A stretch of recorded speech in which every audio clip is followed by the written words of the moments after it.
Un saludo para todos y sean muy bienvenidos a este clásico ya programa de Vida Coherente en la Caja de Pandora. Si por ahí escuchan algún ruido, no se alarmen, es el aire acondicionado, porque están haciendo aquí calores impresionantes, aunque estén fuera de lugar, pero son calores impresionantes. Bueno, eh, con la maestra Florencia el martes pasado estuvimos haciendo una descripción muy general de, del libro. Ella describió sus tres últimos capítulos que tienen que ver con las relaciones humanas. Yo les quiero hablar hoy de algún tema que no está hecho para controversias. O sea, este libro se van a llevar más de una sorpresa. No es el estilo novela donde hay suspenso, bueno, no, nada. Esto básicamente es el informe de todas las investigaciones que hizo Vida Coherente. ¿Ya? Tal vez los tres últimos capítulos es lo más llevadero porque se basan en un taller de relaciones conscientes definido, ¿no? Y el capítulo 10 también, porque es Vida Coherente en Acción, una persona que de estar en una etapa ya desahuciada por la medicina, está prácticamente, todavía no 100%, pero prácticamente curada. Y ahí ustedes van a ver las pruebas, las tomografías, y van a ver por qué estaba en un proceso de final, desahuciada, y no la querían operar porque ya no había como nada que hacer. Ahora no la quieren operar porque está tan bien que no requiere operación. Esto tampoco es cuestión de controversia porque nosotros no curamos el cáncer, que quede bien claro. Vida Coherente solamente orienta a las personas a permanecer en la coherencia necesaria para que los campos energéticos estén ordenados, y eso contribuye a una mejor salud. O sea que es autosanación. Vida Coherente no es un grupo de curanderos. Esto es autosanación. Ahora les quiero hablar de un tema hoy que también puede ser causa de enfermedad y que muy pocos o nadie prácticamente le hace caso.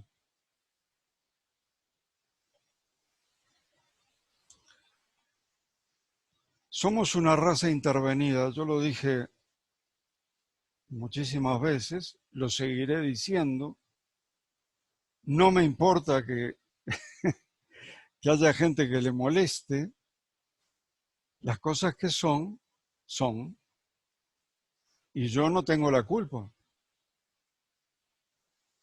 Este es un hecho que ya era conocido por algunas líneas chamánicas muy antiguas, como los yaquis del norte de México. De ahí Carlos Castaneda sacó todo el material para hacer sus libros, el chamán Don Juan. Pero también hay otras líneas chamánicas en Sudamérica que sabían que somos una raza intervenida. O sea, que en la antigüedad eso era moneda corriente, eso era una cosa que aparentemente todos manejaban sin ningún tipo de problema. Nuestro famosísimo doctor Jacobo Grinberg, que podía haber integrado esto porque era amigo de Carlos Castaneda y de Pachita, si alguno conoce la historia de Pachita, que era la chamana que estudiaba Jacobo Grinberg, él nunca incluyó esto de la intervención de la raza por no considerarlo científico. Este era exclusivamente científico. Los datos que utilizó Jacobo Grinberg son exclusivamente científicos. Nosotros nos consideramos abiertos, nos consideramos de mente abierta. ¿Qué es tener la mente abierta? Pues todo el mundo lo usa eso también, pero no saben lo que quiere decir. Bueno, yo tengo mi definición. Creo que no hay una definición exacta para open mind. Yo lo interpreto, alguien con mente abierta, a una persona que sabe que en el universo todo es posible. Todo es posible. ¿Ok? O sea, no cerrarse a ninguna cosa porque todas son posibles. Por ejemplo, yo estoy trabajando ahora con, ustedes saben, con Víctor Brosa, tratando de potenciar el hemisferio derecho de las personas con un objetivo muy claro que es reconectarse. En la verdadera realidad, todos estamos conectados con todos, todo está conectado con todo, pero el objetivo nuestro es reconectarse.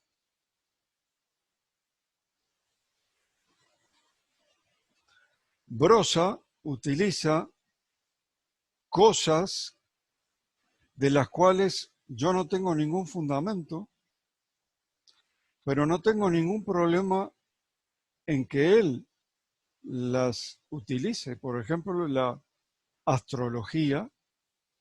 Yo he visto funcionar la astrología, la he visto. Solamente que nadie sabe por qué funciona.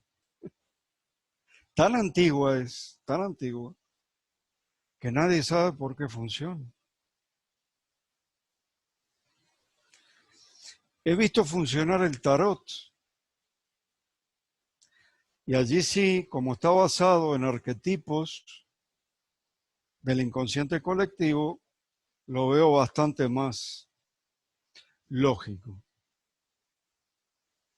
En síntesis, la cosmovisión vida coherente se basa en pruebas. Cuando no hay pruebas, directamente no lo incluyo, pero no porque me cierre a esas posibilidades, sino que la cosmovisión tiene esa característica. Es una cosmovisión con pruebas, en lo posible empíricas, o en su defecto, pruebas matemáticas, cuando estamos hablando de escalas de Planck, subatómicas o astrofísica, donde no se puede llegar con la prueba empírica. Esto de que somos una raza intervenida, ahora sí Jacobo Grinberg lo incluiría porque tiene una prueba empírica científica. Esto fue descubierto, no lo voy a repetir porque lo dije muchas veces. En el 2012 publicado en el 2013 en la revista Icarus por un astrobiólogo de Kazajistán, ex Unión Soviética, Maxim Makukov, y un matemático de la Universidad de la misma ciudad de Kazajistán, Vladimir Sherbak. Ellos llegaron a la conclusión que tenemos un código genético incrustado, insertado, que no pudo haber sido hecho por esta humanidad. Nadie sabe quién fue. Yo tengo mis sospechas, pero como esta cosmovisión no se basa en sospechas, se basa en pruebas, no puedo decir quién es.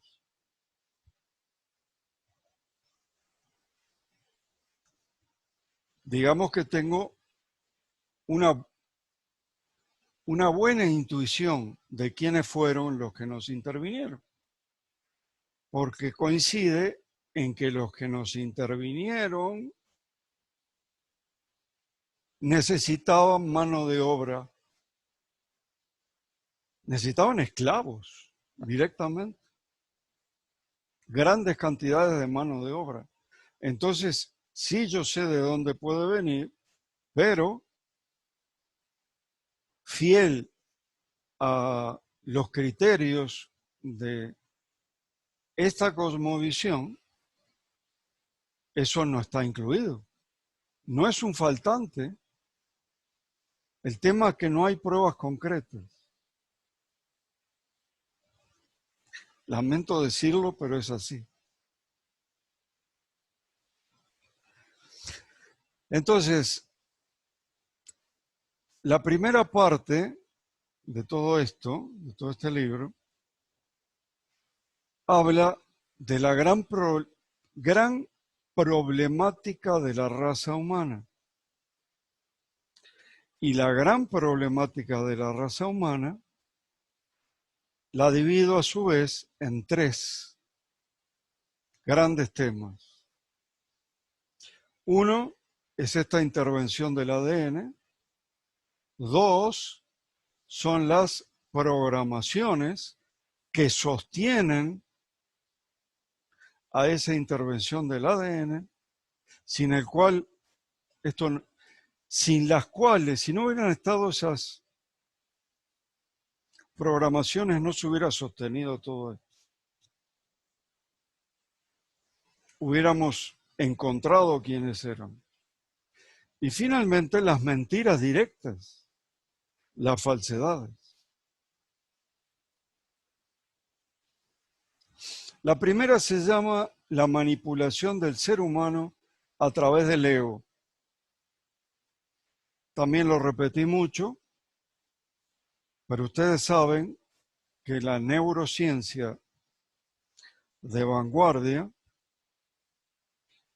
y gente muy honesta, gente en que yo confío, investigaciones de universidad, las cuales son en su mayoría confiables, afirman que el ego no tiene ningún lugar en el cerebro. Si fuera tan importante, tendría una región, tendría un núcleo, tendría un lóbulo entero, no, nada. Y afirman que es una construcción ilusoria de todo el cerebro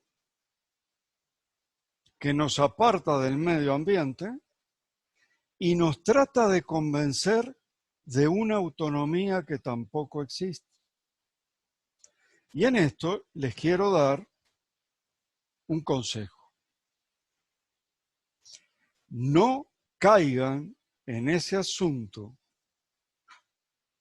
de la autonomía,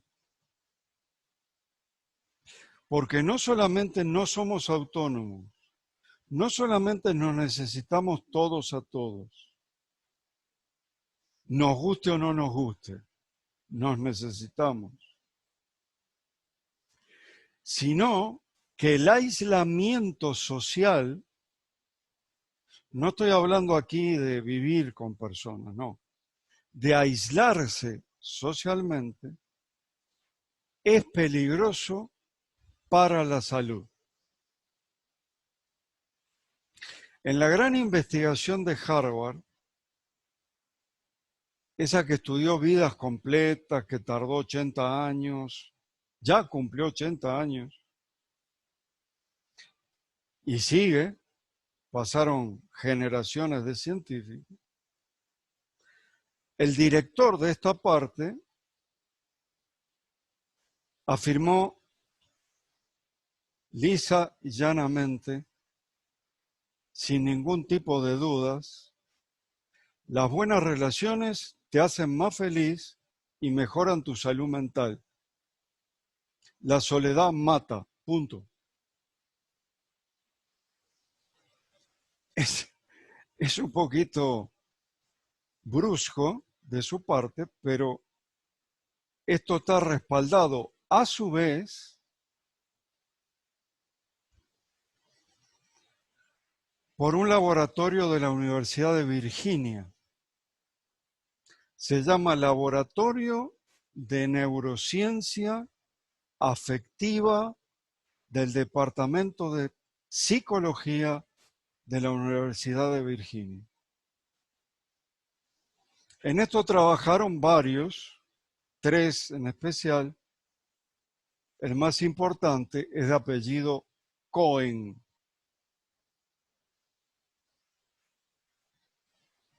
Y Cohen afirma que quitando las necesidades fisiológicas primarias, respirar, comer, dormir, lo que le sigue a las necesidades primarias son las relaciones sociales. Es lo más poderoso, es en lo que más se invierte energía en las relaciones humanas. Es un tema muy importante. Es el factor más relacionado con la salud y con el bienestar. El aislamiento social, dice Cohen, trae dolor emocional y mayor riesgo de enfermedades y muerte. Mientras que la proximidad, acá admiten que están hablando de la proximidad, ¿eh? O sea, el laboratorio este de neurociencia de la Universidad de Virginia, sin ninguna duda, admite, afirma que la proximidad entre personas es fundamental. Y también estudiaron la parte de las relaciones sociales por Internet. Estudiaron las dos cosas. Siempre supera la proximidad y el touch, el tocarse. Eso no lo supera nada. El tocarse, el agarrarse de las manos, por ejemplo, el abrazarse. A eso no le gana nada. Y bueno, las relaciones por Internet, digamos que atemperan, ¿verdad? Ese riesgo de enfermedad, pero no es la respuesta, no la cura. No es lo mismo que estar cerca de personas y poder, aunque sea, saludar con la mano, no es lo mismo. Pero sí, de algo sirve. Las relaciones por Internet atemperan la problemática, o sea, disminuyen la problemática. Todo esto no me crean. Ustedes van a Google, ponen Cohen, sin H, C-O-E-N, Cohen. Laboratorio de Neurociencia Afectiva, Universidad de Virginia. Ahí lo tienen todo. ¿Ah? Lo mismo que dijo Harvard. Entonces, las relaciones sociales no son una opción. No es que yo me las arreglo solo. Son una necesidad. También lo repetí esto varias veces. Pero cuando el cerebro capta que yo no tengo ninguna ayuda, que estoy solo, se pone en una situación de defensa constante, día y noche. La cantidad de energía que gasta es brutal. Brutal. En cambio, basta una sola persona, miren lo que les digo, una persona a la cual le tengas 100% de confianza y hagas cosas, actividades junto con esa persona para alcanzar un objetivo. Eso se llama línea base social, según el mismo Cohen, para que el cerebro, clic, se ponga en la modalidad de carga compartida y gaste lo que tiene que gastar, que es el 19% de tu energía total. No tiene por qué gastar más del 19%, que sea bastante, de la energía total de tu cuerpo. Estoy hablando del cerebro. Entonces, los que adquieran el libro no tienen por qué creerme a mí. Lo pueden cotejar porque no hay ningún invento, no hay ninguna ocurrencia, no hay ninguna mentira. Pueden ir a internet y corroborarlo. Nosotros hemos comprado cantidad de libros, cantidad, porque no todo está en internet. Pero el tema en sí, al menos mencionado, tiene que estar, siempre. Este laboratorio de neurociencia, por supuesto, aparece en internet.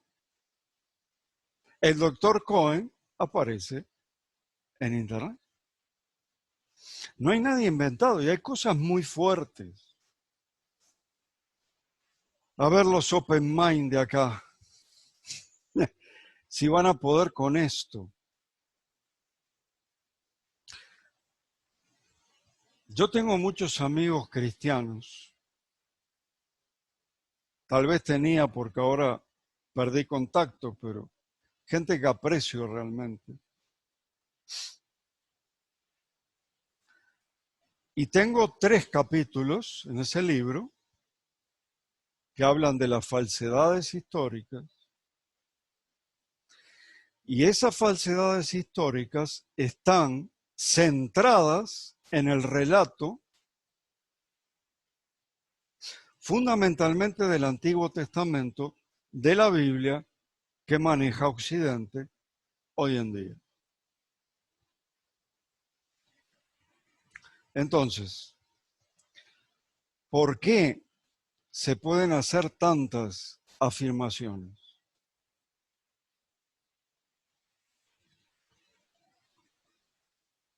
Un dato nada más.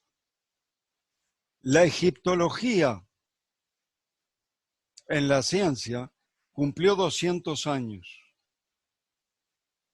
En 200 años, ningún arqueólogo y su equipo, imaginen cuántos fueron. Un arqueólogo nunca va solo, va con un equipo de otros arqueólogos y los que hacen el trabajo pesado, etc. Nunca se encontró un solo vestigio de un israelita antiguo en Egipto. ¿No dice el relato bíblico que estuvieron 430 años de esclavos y que cuando salieron eran 600.000 hombres en edad de pelear, obviamente con sus familias, y con los otros hombres que ya no estaban en edad de pelear o eran muy chicos? Un contingente de personas que estuvo 430 años en un lugar de ese tamaño, alguna huella tiene que dejar. Pero no solo no dejaron huellas en Egipto, no dejaron huellas en todo el periplo que se supone que el pueblo de Israel siguió hasta llegar al sur,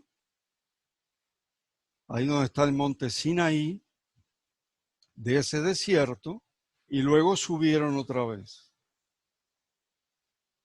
Pero ni una piedra que indique que alguien se defendió de otro. Así lo dicen los estudiosos de esto, que paradójicamente son judíos.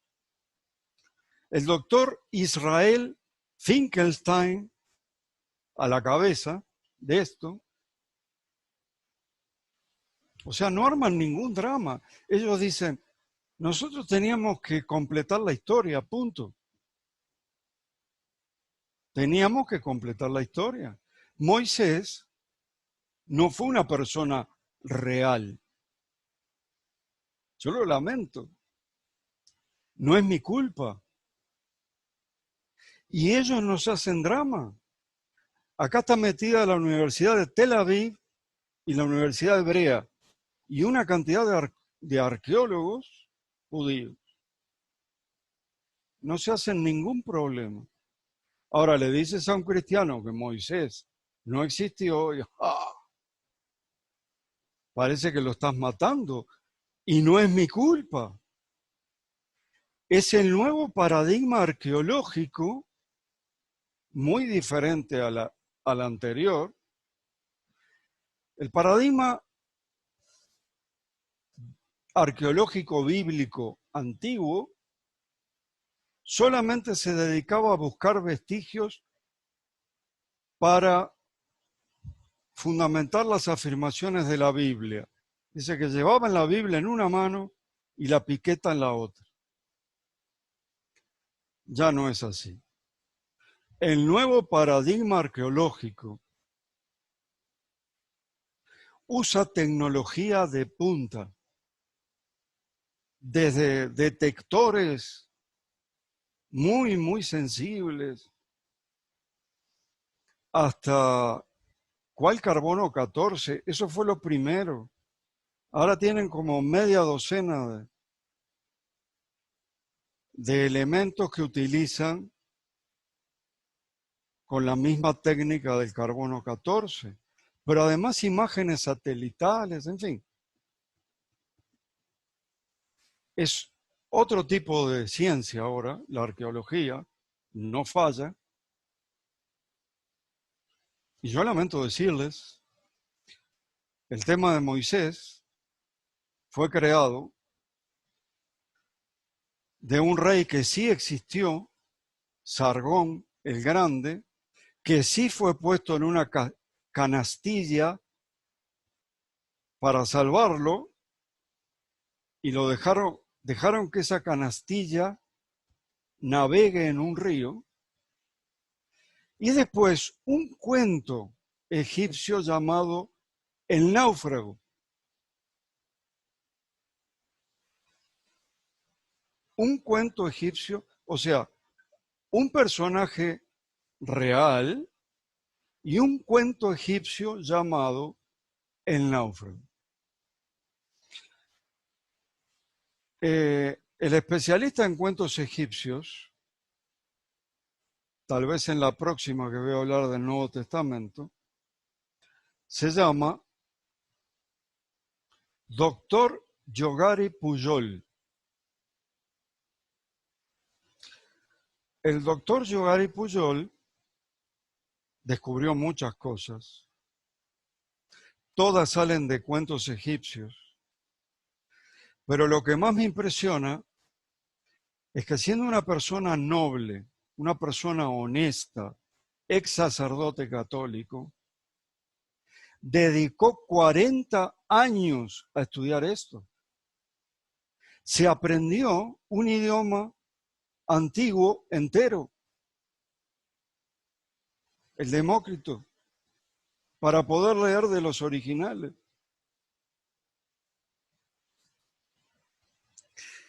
¿Alguno de ustedes se tomó el trabajo de estudiar 40 años una cosa? Bueno, yo me dediqué 20, sí, pero todavía me faltan otros 20. Este hombre dedicó 40 años a estudiar esto. Y no es especialista en Antiguo Testamento, es especialista en Nuevo Testamento. Pero en este caso particular de Moisés afirma que no hay ninguna duda que está sacado del cuento egipcio, que no sucedió, es ficción, llamado El Náufrago. Y de ese personaje, es un personaje de fábula, no es de fábula, es decir, hizo leyenda ese emperador, Sargón el Grande, porque fue del imperio acadio. Los acadios estaban por encima de los sumerios, al norte. Después fueron los sumerios, cuando el imperio acadio cayó, digamos, ¿no? Entonces, cuando me refiero, porque hay una cantidad de gente que esto también lo sabe, pero no le dan importancia. ¿Por qué no le dan importancia? ¿Les gusta la mentira? No. Esto lo dice Víctor Brosa también. Cuando algo se instala, escuchen bien, cuando algo se instala en el inconsciente colectivo y de alguna manera fue aprobado por los inconscientes individuales de la humanidad, es lo mismo que si hubiera existido. Es más, algún tipo de existencia tiene. De allí que Dostoyevsky decía, yo prefiero a Jesús que a la verdad. Algo sabía. Esto está en el inconsciente colectivo. Por lo tanto, alguna existencia tiene, pero no la existencia que ustedes creen que tuvo el pueblo de Israel en su presunta salida de Egipto. Se calcula entre 2 y 3 millones. Imaginen ustedes atravesar un desierto con 2 millones de personas y darles de beber para que no se mueran de sed. Están en un desierto con una sola fuente de agua a 2 millones de personas. No llegan ni a la mitad, que todos los demás se murieron, deshidratados. Hasta se sale del sentido común ese tipo de relato, hasta del sentido común. Y la última que les voy a decir, la única mención de la palabra israelitas en Egipto está escrita en una roca que se llama la estela de Merneptah. Merneptah fue un faraón que, como todos los faraones de Egipto, hacía sus incursiones militares, especialmente para poner a raya a aquellos que no querían pagar impuestos. Tienen que saber que Canaán, en tiempos bíblicos, era una provincia egipcia. O sea, no que los israelitas conquistaron Canaán, no. Eran oriundos de Canaán, eran cananitas o cananeos, o como quieran llamarlos. Porque la estela de Merneptah, que describe la incursión militar hacia el norte de Canaán por el faraón Merneptah, dice, nos encontramos con un pueblo llamado israelitas y no solo los vencimos, los destrozamos de tal manera que ni descendencia les va a quedar. O sea, sí encontraron a los israelitas, los egipcios, al norte de Canaán, pastores al norte de Canaán, y los exterminaron. Tanto dijo Merneptah que no le va a quedar descendencia. En eso su profecía no se cumplió, porque sí que les quedó descendencia.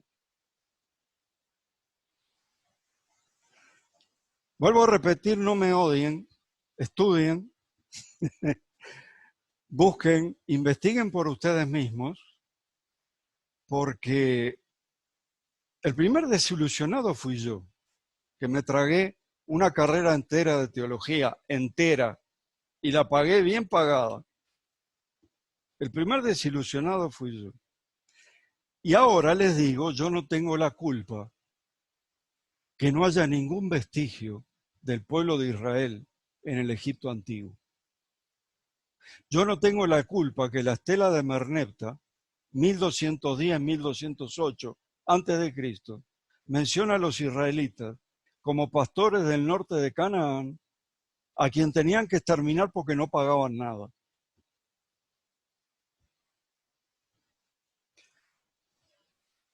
Miren, si ustedes se asustan con estas cosas, no compren el libro, no lo compren, porque les va a chocar, va a ser muy chocante para ustedes. No lo compren. Háganme caso. Si estas cosas a ustedes le provocan algún tipo de malestar, les invito a ser mente abierta, les invito a que investiguen por ustedes mismos y les invito a que me vengan a refutar. Si alguien me refuta, ¿sí?, con argumentos superiores y me demuestra, ¿saben lo que hago yo? Lo primero que hago, 1 o 2 programas para decirle a las personas que siguen vida coherente que lo que yo estaba diciendo no es así.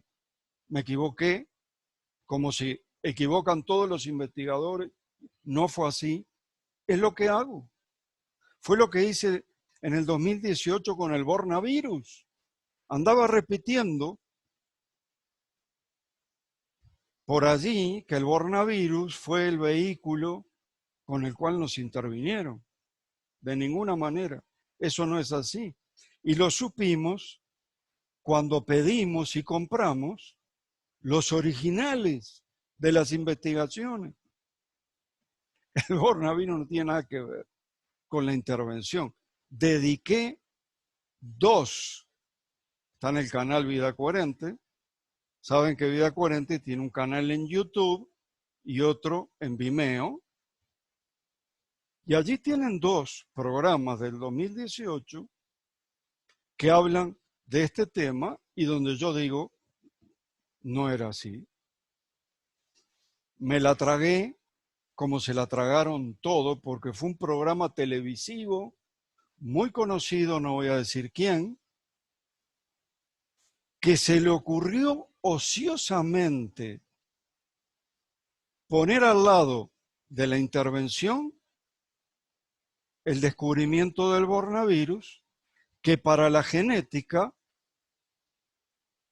es un gran descubrimiento, porque es único en su tipo. único en su tipo. Es un virus ARN, no ADN, no importa, hay dos clases, pero es el único ARN no retroviral. Para el que sepa genética, esto es muy importante para los que les interesa y para los que saben de genética. Pero para lo que nos interesa, la intervención del ser humano no tiene nada que ver el Bornavirus. Bueno, lo mismo pasa con israelitas antiguos en Egipto. Ni en Egipto, ni en todo el periplo que la Biblia describe. Ahí está Kathleen Kenyon, que demuestra también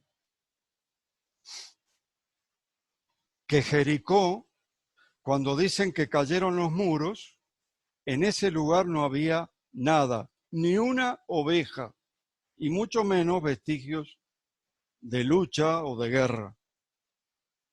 Ni 200 años antes, ni 200 años después. Parece ser que 200 años antes sí había una ciudad de Ixos muy antigua. Esa ciudad fue quemada por fuego, tal vez por los egipcios. Luego que quemaron donde estaba Jericó con fuego, pasaron 200 años. Y ahí está el relato. No pasó así. Y después pasaron 200 años más para que Jericó empezara a construirse como ciudad. No tengo la culpa, pero sí creo que la gente merece saber la verdad, aunque duela. No estoy de acuerdo con Dostoyevsky, yo me quedo con la verdad. Y a las órdenes de ustedes, si pueden rebatir esto, adelante. Voy a ser el primero en estar contento. Que estén todos muy, pero muy bien.